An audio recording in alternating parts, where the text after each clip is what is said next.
Oke baik, terima kasih. Assalamualaikum warahmatullahi wabarakatuh. Sekarang Umi Dokter akan sharing tentang apa yang harus dilakukan oleh orang tua apabila jadwal imunisasi anaknya menjadi bergeser atau jadi terlambat.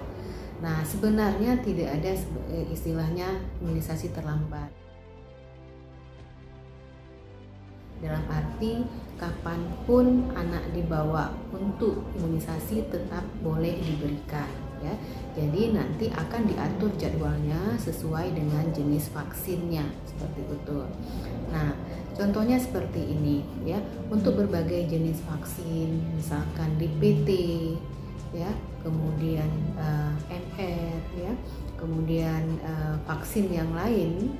Misalkan seorang tua tidak bisa membawa anaknya, misalkan dengan alasan sedang sakit pada saat jadwal imunisasi, kemudian tidak bisa keluar karena hujan deras ya, kemudian ada sesuatu hal, misalkan contohnya karena pandemi seperti ini, jadi khawatir keluar dan kemudian tidak berani membawa anaknya imunisasi ya, dan berbagai alasan yang lain yang sifatnya mungkin personal, bersifatnya tergantung dari masing-masing keluarga.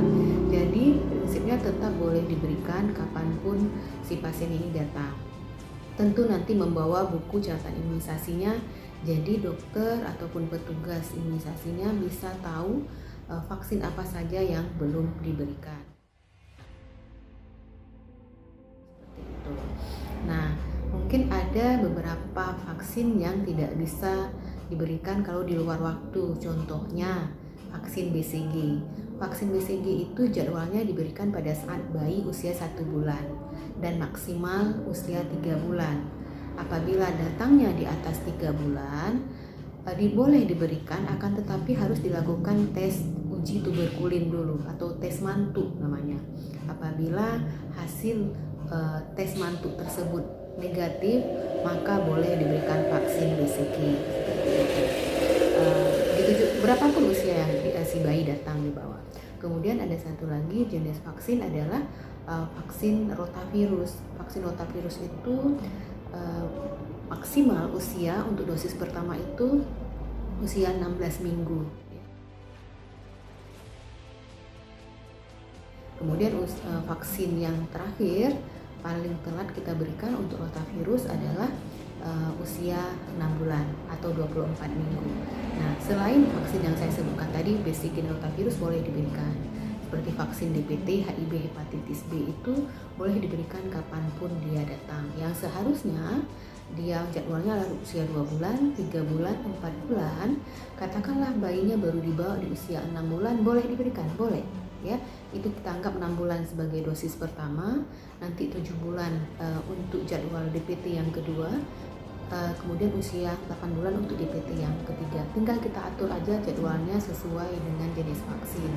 Kemudian MR ya, vaksin MR campak rubella, jadwalnya 9 bulan. Katakanlah terlambat datangnya, di bawah usia 1 tahun, boleh dibawa, boleh diberikan, boleh.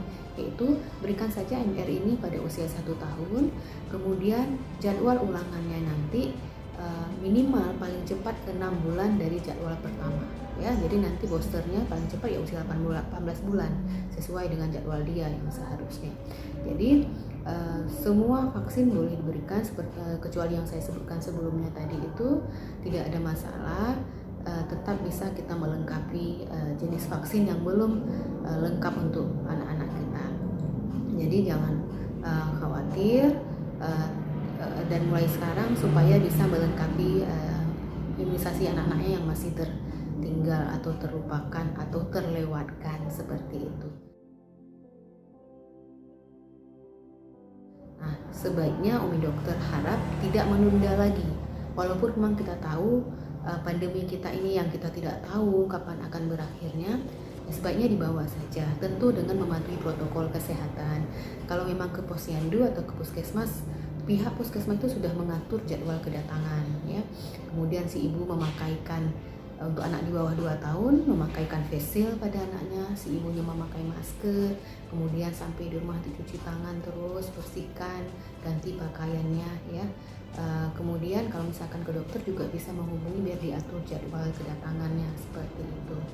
Jangan sampai kita karena ketakutan untuk membawa anak kita untuk imunisasi karena masalah pandemi ini, akhirnya anak kita menjadi rentan dengan berbagai penyakit yang seharusnya bisa dicegah dengan imunisasi.